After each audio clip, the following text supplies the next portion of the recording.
Şinjan Xalq Nəşriyyatı tərəfindən nəşr qılınğan Uyg'ongan Zimin nomli 2 qismlik tarixiy romanining 1 qismining davomini anglatamiz. O yer yutqurlarning zulmidan qutuladigan ish bo'lsalar, baratma jengi barg'ay. Men bu yolg'iz o'g'limni o'lkaga tutdim. Bağla qurup ketsin. Sizga bağның kerki yo'q.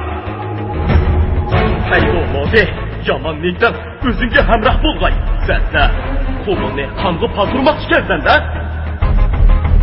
Aytinglar-chi. Endi qanday qilaman? Bularning qala harusida to'shqon tutilganligini unutib qopti u go'vat. Tömür akamning qabrisiga qarab baqmoq ekan. U qabrdan hilimi daryo. Hasrat nadomat yoshlarga ketib turibdi. Yığıdan qıçıp yıkılıp ölgüçe meydanda gelişip ölgen yaxşı. Ben bir tamcı kıyım qağıç soğuşuman. Düşmenge el boluduğun hocun yan. Çıkı anısının karnından gergi düşmedi.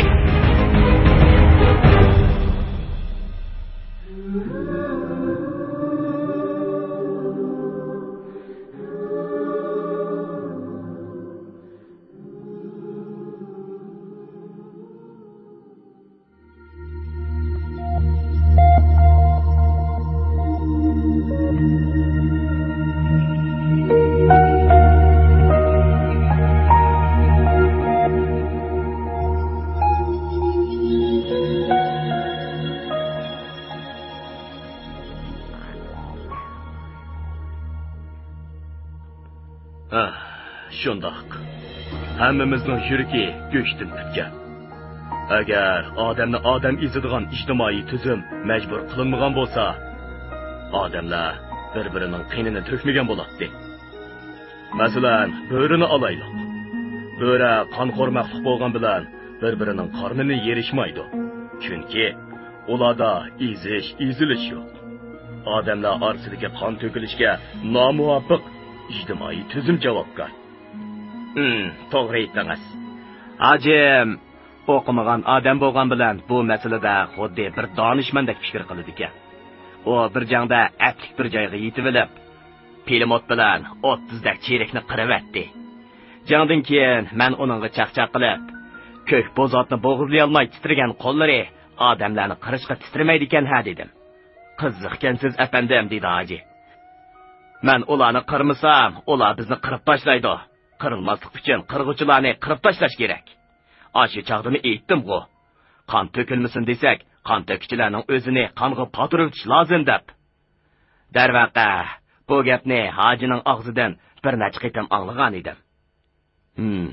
Hojini jang maydonida noit qaram deb anglayman. Bu rostmi? Qaram.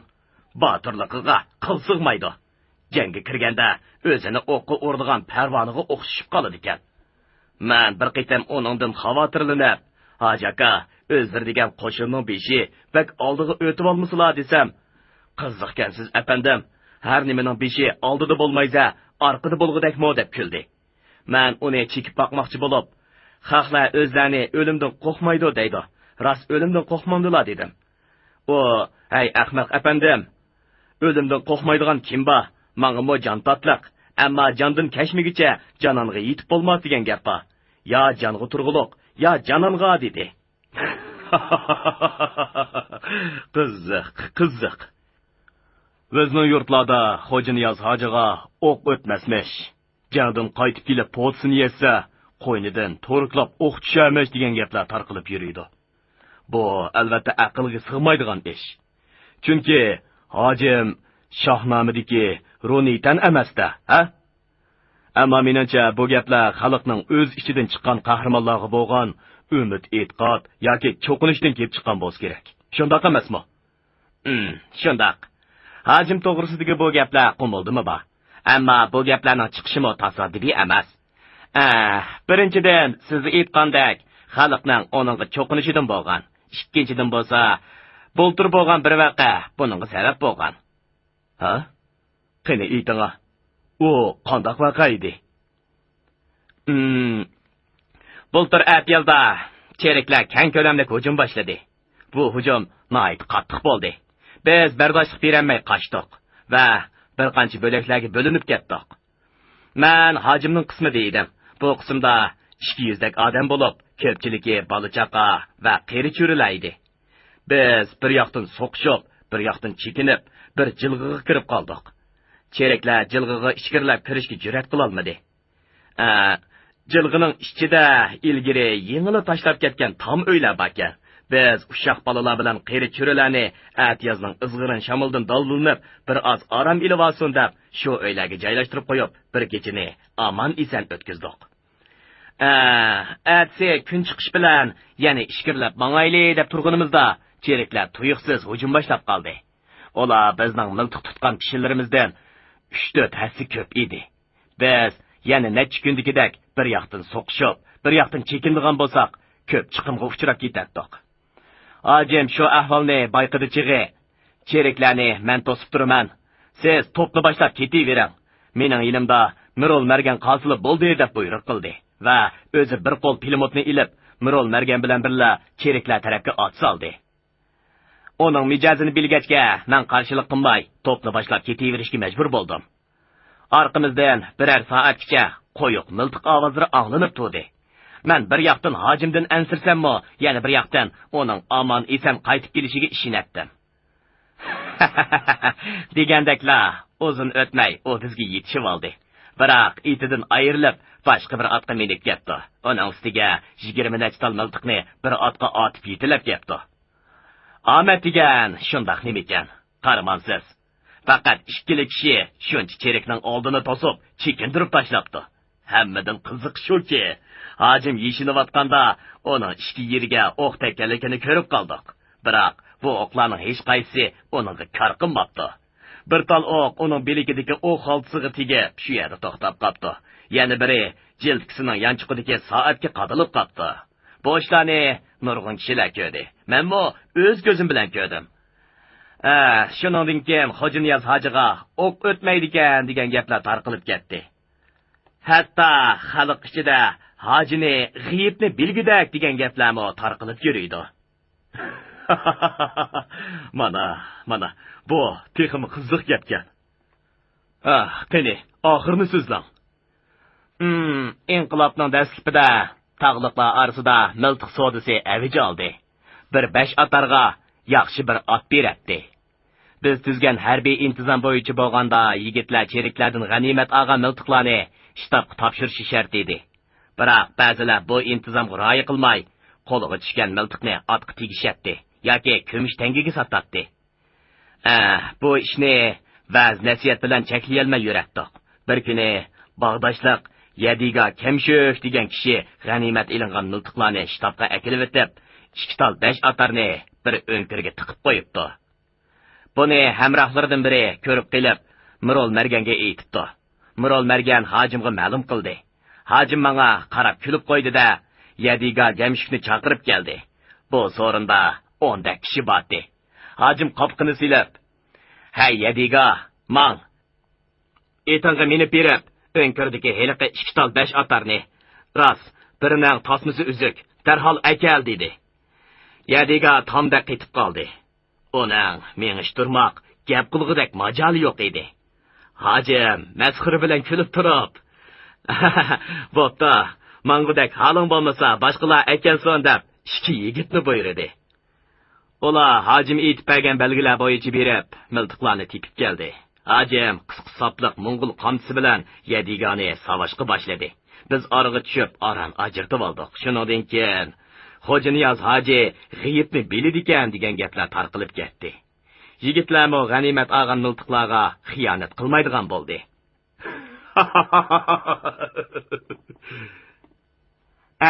Yana bu odam yurish turishida iyiqqa o'xshash qo'pol bo'lgan bilan jangda yo'lbosdek qaram, tulkidek hiylagar, yelpizdak chaqqan, seg'izxondek sagak. Lekin oila masalasida to'limi beparvo. Masalan, yaqinda bo'lgan bir ishni etsam, Turpanga mengish oldida bola-chaqalar bilan xo'shlashib olish qaror qilingandan keyin, hojim har ishga xotini bilan mo'shiyada xo'shlashmoqchi bo'lib, ularni akilish uchun Mirol Marganni taqqa mangdirdi. Cho'ng xotini Qamarxon oyla kundoshlikka tutib, "Mening o xotinlik gadayning qizi bilan billa mangadigan putim yo'q" deb Ostoniga kelishga unimabdi. kichik xotini Xalicha xinim bo'lsa, Qamarxon oyla nimali bo'lsin, mendan cho'ng. Xo'sh etib chiqay deb Mirol Margan bilan uning oldiga beribdi. Qamarxon oyla yog'dog'layotgan ekan.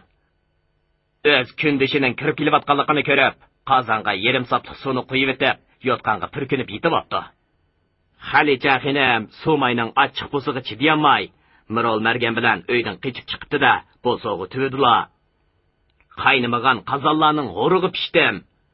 Indimigan to'rg'aylarning to'rg'i tushdim degan betni aytib kayniga yenibdi. Qamarxon oyla orqasidan chiqib, Mirol Marganga vaqirabdi. "Hey Mirol, hojakonga ayt, mening xitimni berib ketsin." Mirol Margan bu gaplarni so'zlab berayotganda, menmo shu so'rinda bor edim. Endi hoji akam nimada ekan deb tursam, qaqaqlab kulib tashlab, qeri tulka xitimni olaman desa, orqamdan turponga chiqsin deb qo'ydi. Lekin hozirgi kunda xuddi siz o'tgan yildagi tarati yig'inida aytgandek, podini boshlay oladigan sarka va o'z uyirini jon pidonlik bilan qo'g'day oladigan ayg'ir bo'lishga hojidan muvofiqroq kishi yo'q deb o'ylayman. Men ilmi shu qarashda. Ilohim bu kishiga kuch-quvvat va nusrat ato qilsin. Xo'janiyaz hoji Maqsud muhitlarning taklifi bilan o'z qo'shinini boshlab, Pichan tavasiga yetib kelish bilan tangla Turpan, To'qsun va Pichan xalqining har soha vakillari ularning oldiga chiqib, dog'u-dug'liq qarshi oldi. Bu vakillar orasida Turpanning eng atoqli o'limosi va Turpan qo'zg'olonining muhim yo'lboshchilaridan Hamdulla Atlam degan muisbit kishi bor edi.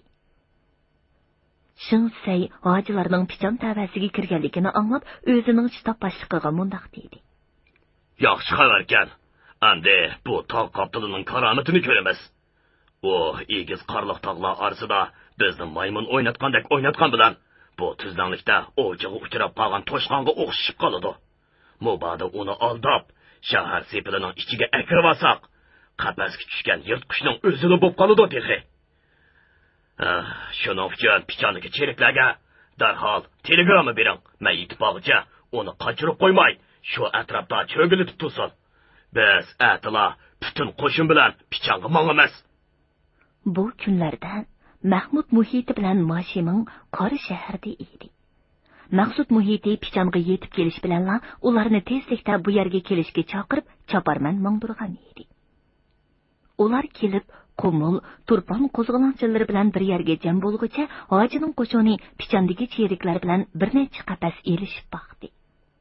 Biroq kuch nisbati tang bo'lmag'achqa, Lükshin tarafga chekinishga majbur bo'ldi. Ular shu yerda qori shahardan keladigan qo'shinni kutib turmoqchi va ular kelganda ondan birlashib turib Pichonga hujum qilmoqchi edi. Gapimizni ilib, bu yurtlarga qadam tashrif qildilar. Endi bizning o'ylagimi berib, bir piyola hordiqchi ichib o'sila hojim. Dedi ko'zlari kulib turadigan oq yuzlik xushbichim bir odam. Bu Lükshin Vangi Said Vang bo'lib, Maqsud muhitlar bilan Qumulga birga borgan edi. U yuqoridagi taklifni berish bilan billa o'zining Lükshindagi ordusida saqlanib turgan bir oz miltiq borligini eskartib o'tdi. Sepilning ichiga kirib olsa qandoq bo'lar-ki? Men tog'dorlarda jang qilishga o'rganib qolgan odam. Dedi hoji sal ishkilanib. Biroq Maqsud muhitimi Said Vangning fikriga qo'shilib, qori shahardagi qo'shin yetib kelguncha Lükshinda turib turishni tashabbus qildi. Hoji sepil ichiga kirib olmaslik degan gapida ching tura olmadi.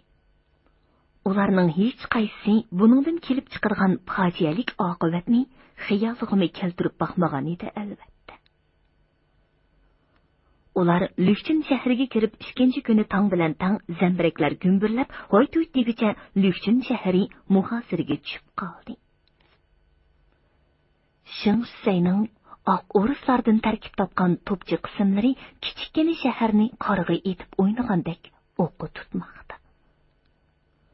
Lükshin Vangining shahar o'ttirisida cho'qchiyib turgan o'rdisi bilan masjid munorlari gumburlab o'rilmaydi. Eg'ir pilimut o'qlari sepil kungirilarga mo'ldirdek yog'moqda edi. Qo'zg'olonchilar bosh ko'tarolmay faqat sepil to'shiklardan etishga majbur edi. shundoq bo'lishiga qaramay qattiq chidashlik berib dushman tarafni ko'p chiqimdor qildi.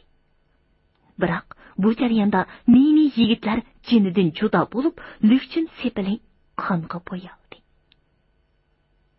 Yoshligida ancha-muncha ovchilik qilib nutq etishni o'rgangan Hamdulla A'lam beshidagi yo'g'on sallasini cho'rib o'tib, hoji bilan yonma-yon turib etishayotgan yerida peshonasiga tekkan zambarak o'qining partisi bilan qazo topdi.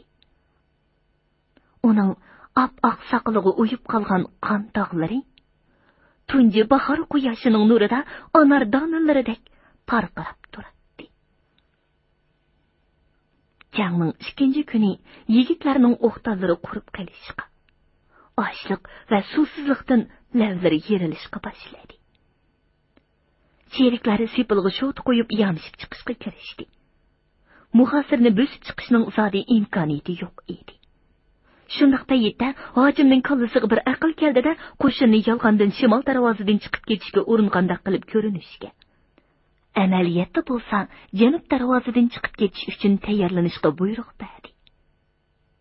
Qo'zg'olonchilar sheriklarining diqqati shimol darvozaga burilgan paytdan foydalanib, janub tarafdagi darvozani ichivatdi.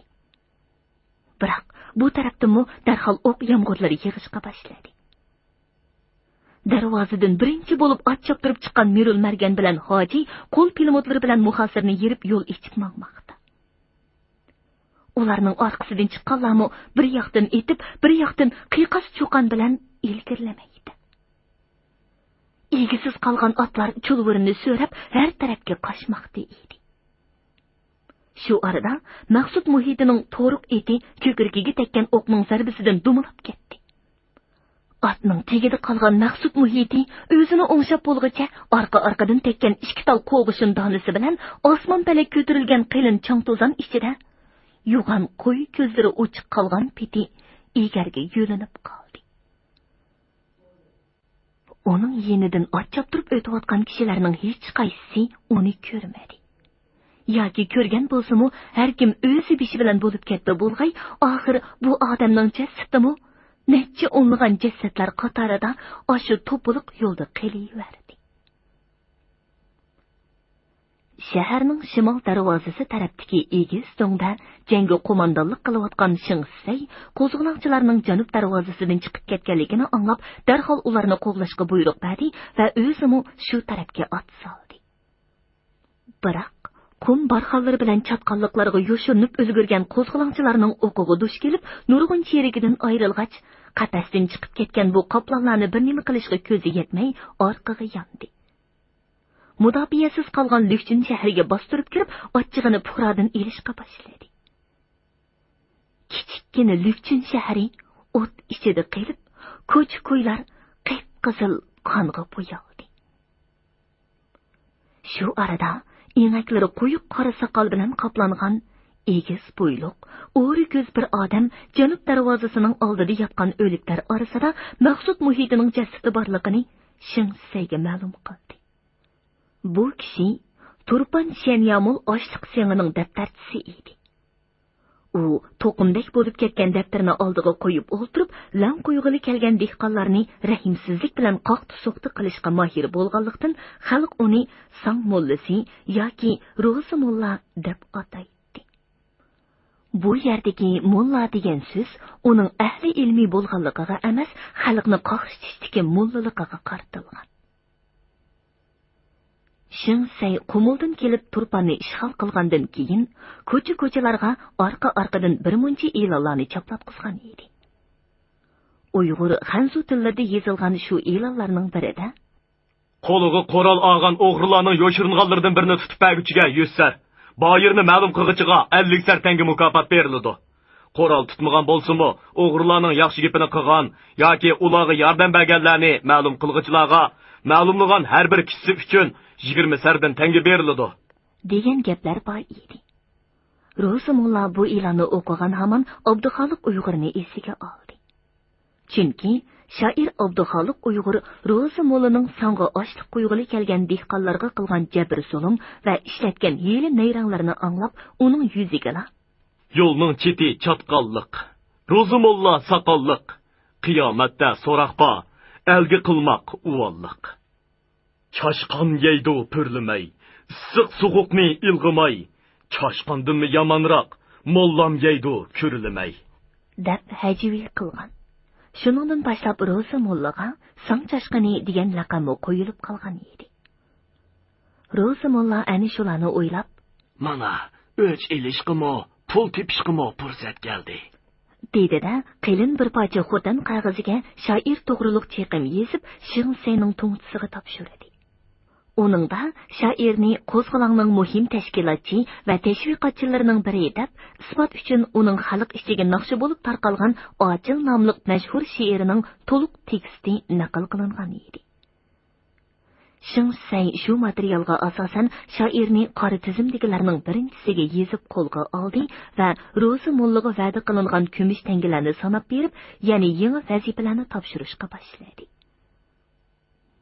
Bu qitim Lükchunga menish vaqtidami uni yo'l boshlig'uchilar qatorida billa akelgan edi.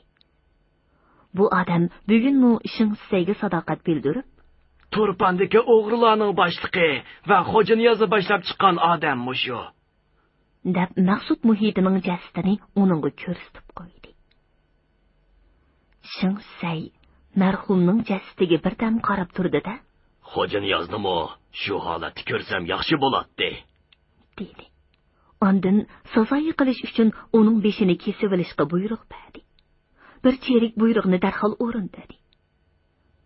Boshsiz jasadni o'rib-cho'rib, movut paltosi bilan xurum o'tkini soldirib oldi. Sheris pashmitining yonchuqidan tepilgan oltin soatni Shinsayga uzatdi. Shinsay soatga qarab, Konor Osmarks ekan, deb kulib qo'ydi. Dal shu chaqda qo'zg'olonchilarmi Maqsud muhitining shahid bo'lganligidan xabar topgan edi. Hoji bu shum xabarni anglab, Voy Maqsud! Sen o'lgicha, men o'lsam bo'lmasmidi?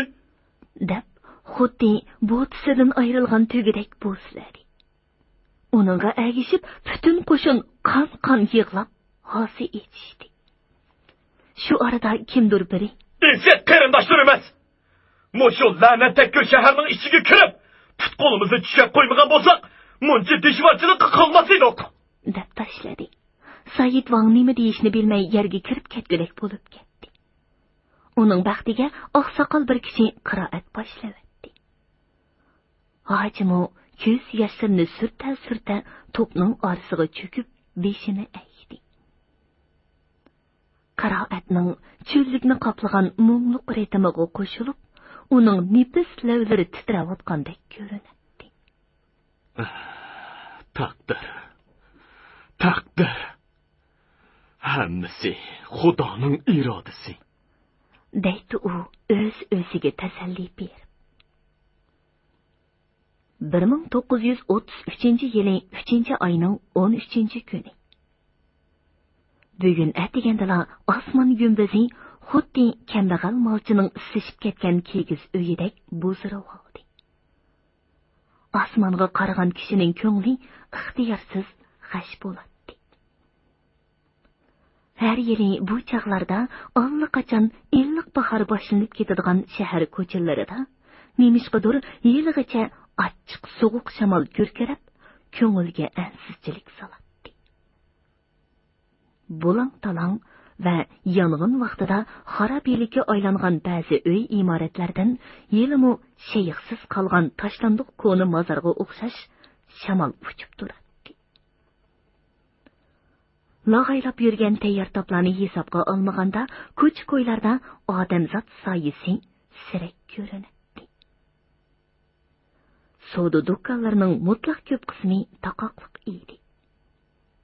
Tirikchilik xemida bozorga kirganlarmi o'z ishini hopala-shapala tugitib ketishga oldiraydi. Chashqoq vaqti bilan Turpan ko'ni shahar tarafdan so'zib so'qilgan jang ovozlari anglanib qoldi.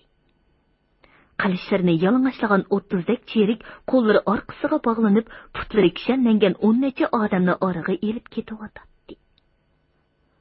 Bu odamlarning geshkisida yung qalam bilan "To'polonchilar zivozi" degan so'zlar yozilib, ustiga qizil siyoh bilan xato belgisi urilgan uzun taqtay qistirug'liq edi. Ularga so'ngdishib kelayotgan bir to'p otliq cherikning o'ttirsida nosval rang paltosining yoqasini qayirib, qasqonliq shapkasini cho'kirib kiyib olgan Shingsay yo'g'on to'riq ot ustida xodiyib o'tirdi. Arqa-arqadan so'qilayotgan jang ovozlariga to'mir kishanlarning sharq-shuruqlari qo'shilib, butun shaharga vahima selayotdi.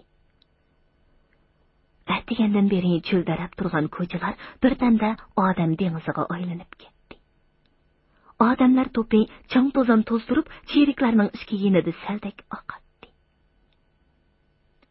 Odatda jahonni suv besib ketsa, o'rdakka o'xshash xemida yo'q yuradigan beparvo kishilarmi bugun chetda qolmay to'pga qo'shilgan edi.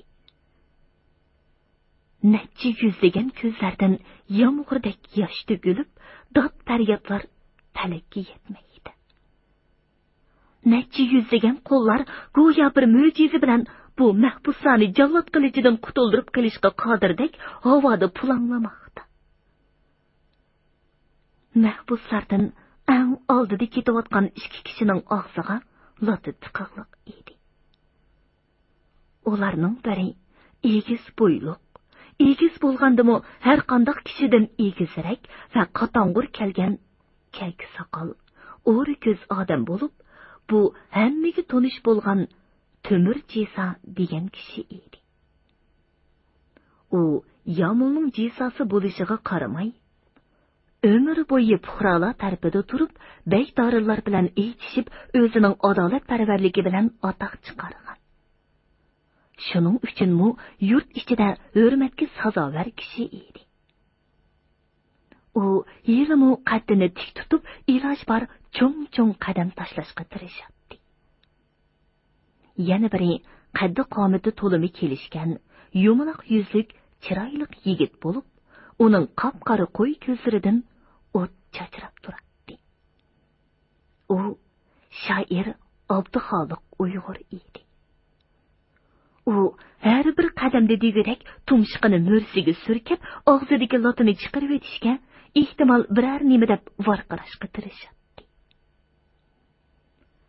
Bir do'qmishga kelganda, Shingsay otning tizginini tortib, asabiylik bilan bir nimalarni deb varqiradi. Put qo'llari yochiraknikiga o'xshaydigan razgi tungchi bo'ynini so'zib, uning gapini o'radi. Ay, xaloyiq! Zuhri janoblari mundaq deydi. Sizlarni bu to'polonchi zivozilarning qinidan ibrat olsin deydi. Kim hukumatga qarshi to'polon qilsa, mushu zivozilardek bo'ladi deydi. Tungchining og'zi besilish bilan tangla, Shingsay oqbali kiygan qo'lining birini egiz ko'tirib, ochiq bilan pastga tushirdi. Dastlik kelgan ikki cherik yugurib kelib, Temir Jisani mo'risidan besib yerga yukindirdi. Uchinchi cherik sepida shalpar loti pulanglab turgan kang qilishni egiz ko'tirib, Temir Jisani chopmoqchi bo'ldi. Biroq Temir Jisa o'rnidan dast qo'pib, xuddi chambashlardek ikki putini tangla ishqi silib, bir peshvo bilan yilqi jallodni pomzakdek do'militdi. Xaloyiq ichida qiyqos cho'qan ko'tarildi. Shu arada yana bir jallod orqa tarafdan kelib, Temir Jisaning beshiga qilich uribdi. Temir Jisa bir necha qadam daldanglab berib yiqildi.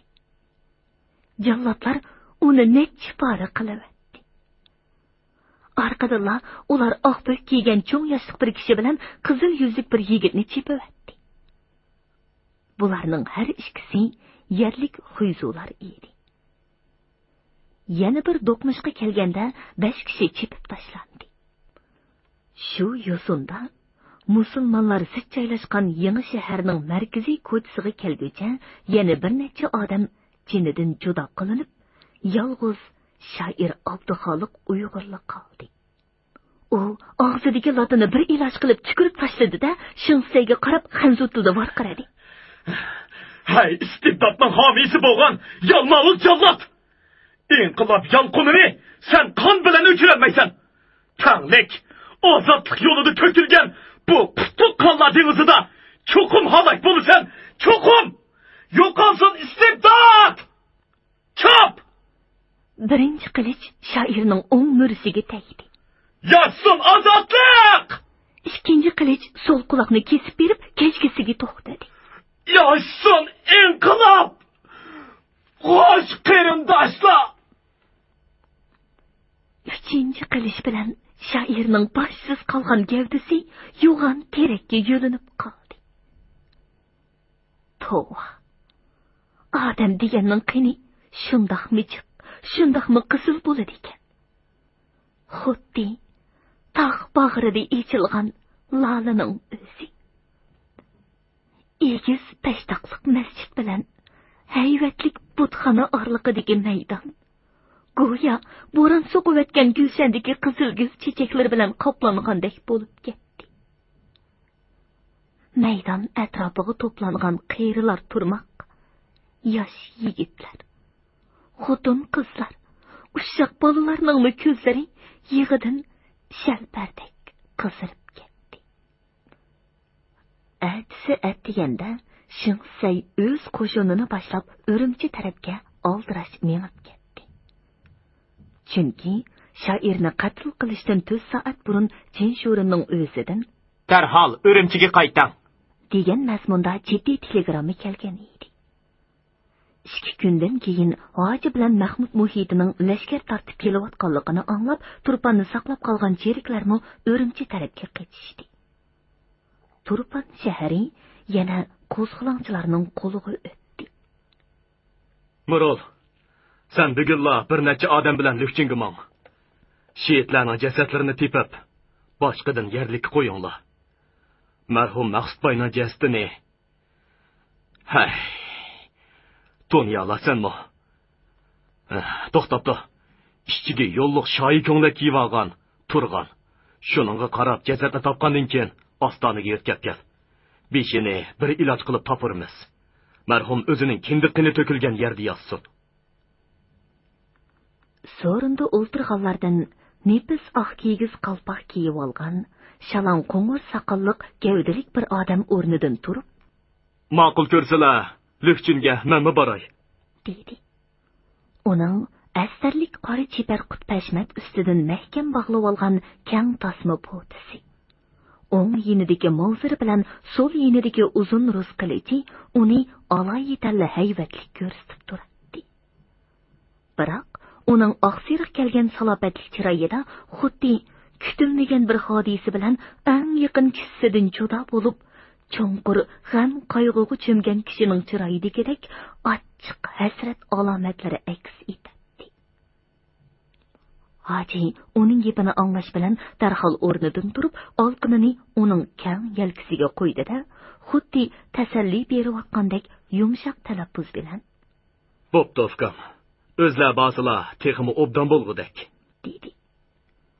Bu kishi marhum Maqsud muhitining inisi Mahmud muhiti edi.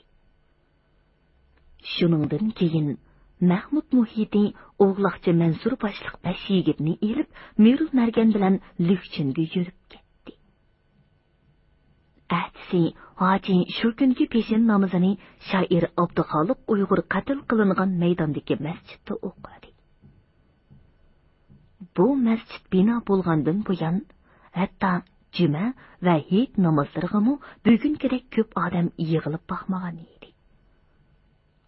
Ularning to'lisi Hojining yuzini va bu yerda bo'ladigan ajoyib bir ishni ko'rishga qiziqib kelgan edi. Darvaqa namozdan keyin yurt cho'nglari bilan billa masjidning yinidagi butxonaning palampiyidan o'rin olgan hojiga necha yuzlagan ko'zlar tikilib pichirlashlar boshlandi. To'zimi salobatlik odamkan. Hey, soqolga qarag'ana, chechilib turdi ekan. Bo'yi ancha egiz emaskan-ku. Ko'zidan o't yinib turdi ekan. Toza ochchig'i kelgan o'xshaydi. Qiylichining sipini tutgan qo'liga qarag'ana, tomirlari ko'pib ketibdi. Shu arada Hoji ochiq bilan varqiradi: "Qani ulumodi?" Yigitlar chambarchas bog'langan Ro'zi mollani do'shkalab uning oldiga akilishdi. Ro'zi molla xuddi kelkun yiqitib kelib, chiqarayotgan ishtek lo'g'ildab titrab turadi. "Hey! Bu nima?" deb so'radi Hoji yonchuqidan bir parcha xotin qog'ozini chiqarib. Roza Molla qog'ozni ko'rish bilan texmi titrab o'ri turolmay qoldi. Yigitlar uni qo'ltiqidan yo'lib olishdi. O'zing o'qibmi? Dedi hoji yiliqi qog'ozni uning ko'ziga tiqib. U Roza Mollaning shoir Abduxoliq ustidan Shingseyga yozgan cheqim qog'ozi bo'lib, oqshom yigitlar buni Shingseyning shtabidagi tashlandiq qog'ozlar orasidan tepib olgan edi. Roza Molla xat o'qishtirmoq ko'zi ochiq o'likdek qaytib qolgan edi. O'qsala axunum, o'lik o'qsala. Xat o'qilib tugar-tugmay, xalq to'pi dengizdek chayqilib, tugilgan mushlar havoda pulanglab, g'azab nafrat sadolari guldirg'omidek yangrab ketdi. Qarindoshlar, bu mal'unni nima qilish kerak? Chalmi kiysak qilamiz. Ko'zini o'yib, tilini kesimiz. Tenini pach qilib, tashlab beramiz. Roza Molla suvonga kelib, hojining oldiga tislandi. Hojim, bir qo'shqinimdan o'ssizlar, men tavba qildim. Yo'q. O'zining qarindoshlarini dushmanga tutib bergan sana o'xshash xoinlarni tirik qo'ysak, el yurtni do'zaxga solgan bo'lamiz. Sana bir tal o'qmi zoya. Qilisan o'shur. Bu lomodining agal tilini kes. Ondan ko'zini o'y. Ondan Hojining gapi tugar-tugamayla, Hoshir kanto yanglarini shimaylab, qo'nchidan pichqani chiqardi. Qosim apandi Hoshir kantoni to'sib olib, hojiga past ovoz bilan mundoq dedi. Achchiqlarga haybasilar hajaka. Bu mal'unni har nima qilsak oz. Ammo o'zlar degan elning beshi. El beshining har bir qilgan ishi boshqalarga andoz bo'lib beradi. Keyingilar bu ishni to'g'rab bermasin yana. Sali Turg'umo bu fikrga qo'shildi. Asta, amsi meni nima qildaysizlar? Buni qilich yoki miltiq bilan jahannamga uzatsaqmi bo'lar? Amsa, o'z qo'lim bilan otaman. Ne turinglar? Xalq to'pi ikkiga bo'linib yo'l bo'shatdi. Roza Molla cho'shqidek chirqirab, orqasiga sho'xshigan peti yiliqi kuni shoir Abduxoliq Uyg'ur yiqilib qolgan terakka yo'linib qoldi. Hoji qo'lidagi mavzurning takkisini bisivatdi. Odamlar to'pi qonga milinib yotgan jasadni dastlab chaylab, yer bilan yakson qilavatdi. Mahmud muhitlar Lükchundan Maqsud muhitining boshsiz jasadini ostonaga yo'tkab kelguncha, marhumning sepil darvozasiga esib qo'yilgan beshimi tepilgan edi. Hurmatli radio anglag'uvchilar, yozuvchi Abdurahim O'tkirning Uyg'ongan Simin nomli tarixiy romanining birinchi qismini bugun mush yergacha anglatdik. Davomini atidagi programmamizda anglag'aysizlar.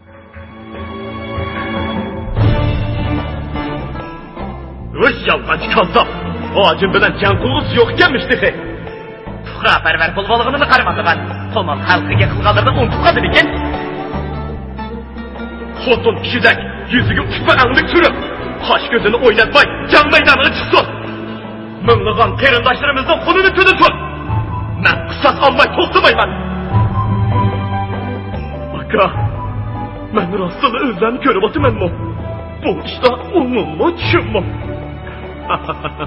Nemish kutishing bo'lg'idak. Bu karomatni ko'rmay o'tabsan.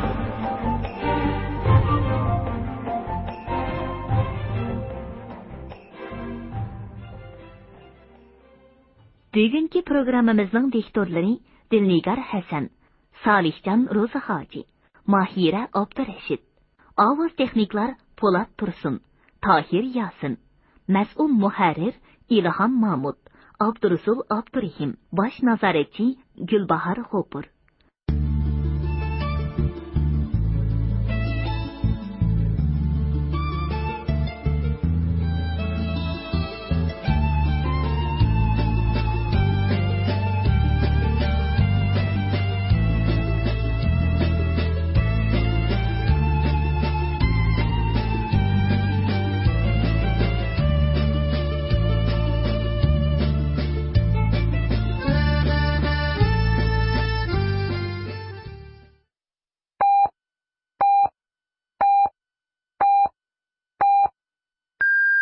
Beijing vaqti soat 13.